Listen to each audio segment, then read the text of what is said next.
Come and fly away with me. Come and fly away with me. Come and fly away with me. Come and fly away with me. Hi guys! Welcome back to my channel. This is Lady Colors. So guys, andito ako sa basement ngayon kasi nag-unwind. Gusto ko lang, day off ko ngayon guys, ang gusto ko lang na mag-sing-along, mag-karaoke. Nanonood ako ng YouTube kanina, nanonood din ako ng Netflix, nanonood ako kahit ano guys, and then naglalabak ako, dito ko tinutupi yung mga nilalabhan ko. And ito guys, nagpa-lights lang ako dyan. And then, ako lang dito guys. And then si Habi, wala, doon sa taas siguro guys. And then, wala lang guys, gusto ko lang makipag-update sa inyo, diba yung last na video ko is yung birthday ko guys, diba yun, yung last na video ko. Tapos, ngayon, long before nun ng 50 years birthday ko guys is yung nag-isolate ako kasi radiation therapy ako. At sinabi ko doon na nagka-cancer ako ng thyroid gland cancer. And then, na-receive ko na yung result guys kasi diba after ng treatment ko, 7 days after ng treatment ko, nag-undergo na din ako ng test to check if okay ba yung treatment ko. And then, wala ba ako ibang sakit? So, finally guys, ang tagal kong hinihintay yun guys, mga ilang weeks din ko din hinihintay yun. Tapos tumawag ako doon. Tinawagan talaga namin doon guys para malaman ko kung ano yung resulta. And then, tumawag yung surgeon ko sa akin guys at sabi niya na okay daw yung treatment ko. Wala naman daw silang ibang sakit na nakikita. So, I'm so happy guys. I'm very, very happy na yun ang resulta. And then, ngayon, mag-ano ako guys, blood test ako, TH, something guys, THA, something pula sa thyroid gland. Magte-test ako blood test ako every 3 months. Then, kaninang umaga, nagpunta ako doon, nagpa-blood test ako doon. Tapos, next kong blood test is, sa October na. So, depending na yun guys, kung anong resulta ng test ko ngayon. So, and then, kasi 50 years old na tayo guys. Dito kasi guys, pag 50 years old ka na, obliged ka na general check-up. Lahat-lahat na yun guys. Tapos lahat ng mga test ng mga cancer, mga mammogram, tawag dyan yung sa uterus guys. Yun, pap smear, and colon. If check mo yung colon mo, if wala bang spot o wala ba kayong colon cancer. And then, anong tawag dyan guys? Basta lahat na yun guys. So, yung blood test ko guys is okay. Tumawag na sa akin yung nurse ko, sabi niya, kasi sinabi ko talaga sa kanya na importante sa akin na malaman ko kung yung creatinine ko, kasi yung papa ko, hindi siya diabetic guys, pero nagkaroon siya ng kidney failure,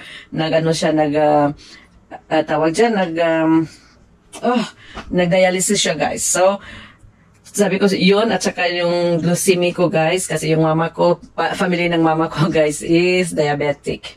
And then, yung cholesterol ko kasi over the normal yung cholesterol ko long time ago na yun guys. Tapos hindi naman ako binigyan ng medication sa ang binigay lang, inanuhan lang ako na yung pagkain ko daw, sandali, close ko ito guys kasi sobrang wala naman akong, ayan, okay lang ba? Okay.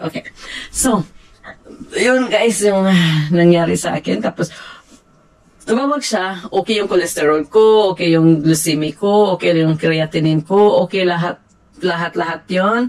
Tapos yung ibang blood test ko okay, except sa white blood cell ko guys is a little more higher. So yun sa sabi niya na check again. So the next nag-blood test ako few weeks ago, and then tumawag siya sa akin, normal na daw yung white blood cell ko. Sabi niya baka daw dahil dun sa treatment, hindi niya alam. And then may nasabi siya kasi na hindi ko naintindihan kasi andun ako sa dental clinic, nagpa-cleaning ako guys nung time na tumawag siya sa akin. Tapos yung platelet yata guys is not normal.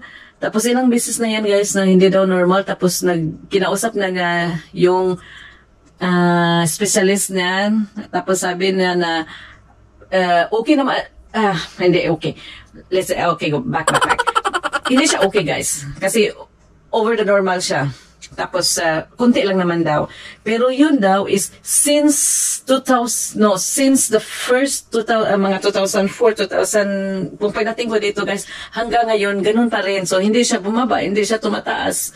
Ganun pa rin. So, sabi niya, baka daw dahil sa, dahil Asiatic tayo. Sabi niya, baka daw yon. Tapos sabi niya, kasi hindi naman daw nag-change. Tapos sabi niya, na kinausap na daw niya yung specialist na noon. Tapos ngayon, ganun pa rin. So sabi niya na okay lang ba daw sa akin na i-refer niya ako sa hematologist. Yan yata yung guys, yung para sa mga blood something. Tapos sabi ko, okay naman ako. So maghintay pa ko, sabi niya, waiting daw until June. So, okay lang yan. Tapos this May 1st, may mammogram ako guys. Pali pang 3 times ko na mammogram noon kasi before kasi may nakapa ako. Tapos hindi pa ako 50 years old nung time na yun pero kailangan na siya i-check kasi may nakapa kami. Tapos yung sinabi doon is Kish, anong tawag yun sa Kish? Yung basta may lump lang siya na hindi siya cancerous guys. Hindi siya cancerous. Tapos 2 times na ganun, parang calcium, accumulation of calcium, ganun yung sinabi niya sa akin. Tapos, at saka nagpa-x-ray din ako doon, time na yon. So, 2 times na yon. Pareho sinasabi. Tapos ngayon, after ng treatment ko guys, may nakapa ako na iba. Tapos, nagpa-consulta ako doon sa nurse ko. Tapos, sabi niya, sige, kasi 50 na din naman ako. So, may tumawag siya, tapos siya nagpa-appointment sa akin. So, May 1st yung appointment ko, guys, and I hope everything will be okay. Kasi sabi niya, hindi naman daw nag-change since 2017 until 2021. Ganun pa rin daw. So, sabi ko, sige ba? Kasi parang nakaka-stress, guys. So, yun na lang ang hintayin ko, guys. Yung pap smear ko, guys, is okay. Tapos, may nakita silang, polyps. So, tinanggal yung polyps ko, guys.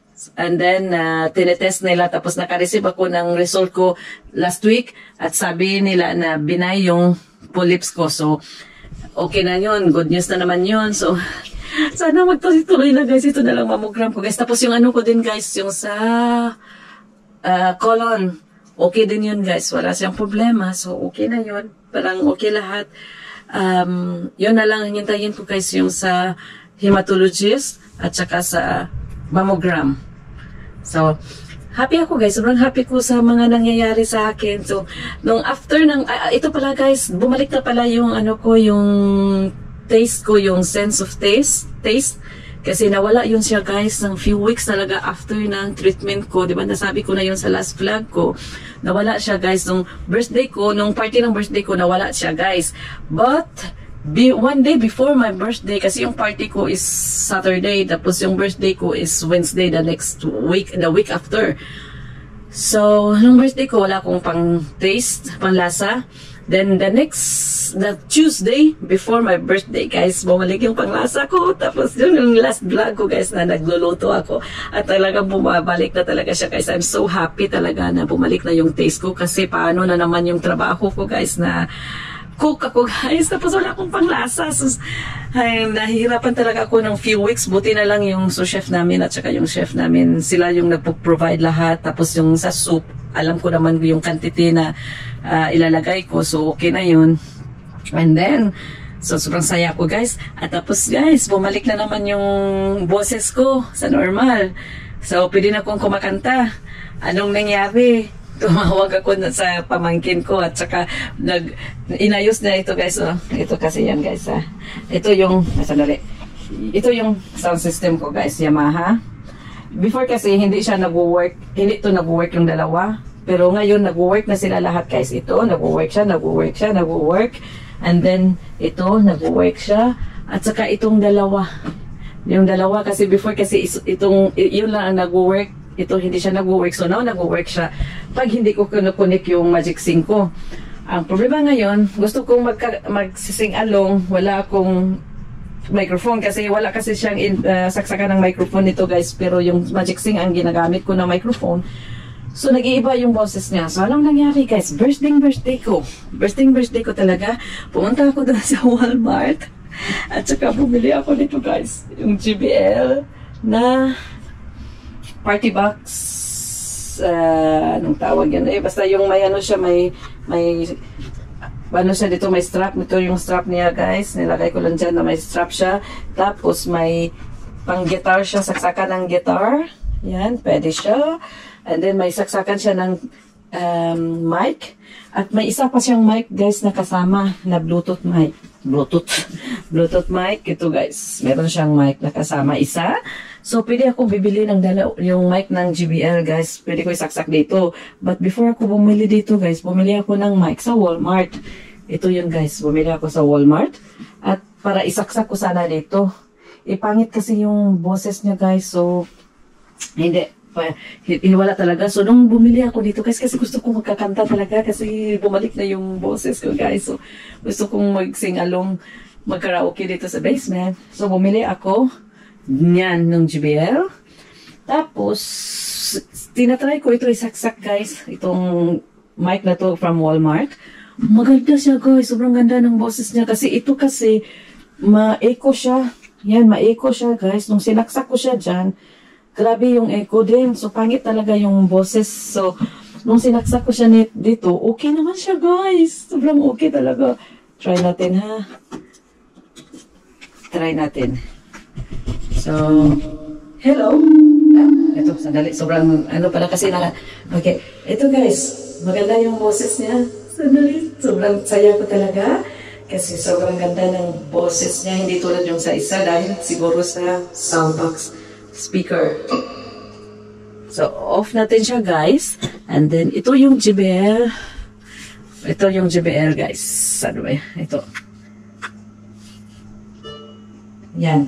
Ito din yan. Ito yung boses niya, guys. So, maganda. Sobrang ganda. So, happy ako sa purchase ko, guys. So, close natin yan, guys. Nagsising along kasi ako. So, yun lang, guys, yung update natin. And then, magsisingalong na tayo. Magsingalong tayo guys kasi matagal na din akong hindi nakapagsingalong.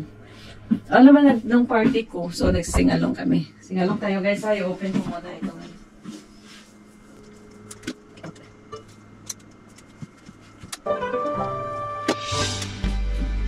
So magsingalong tayo guys.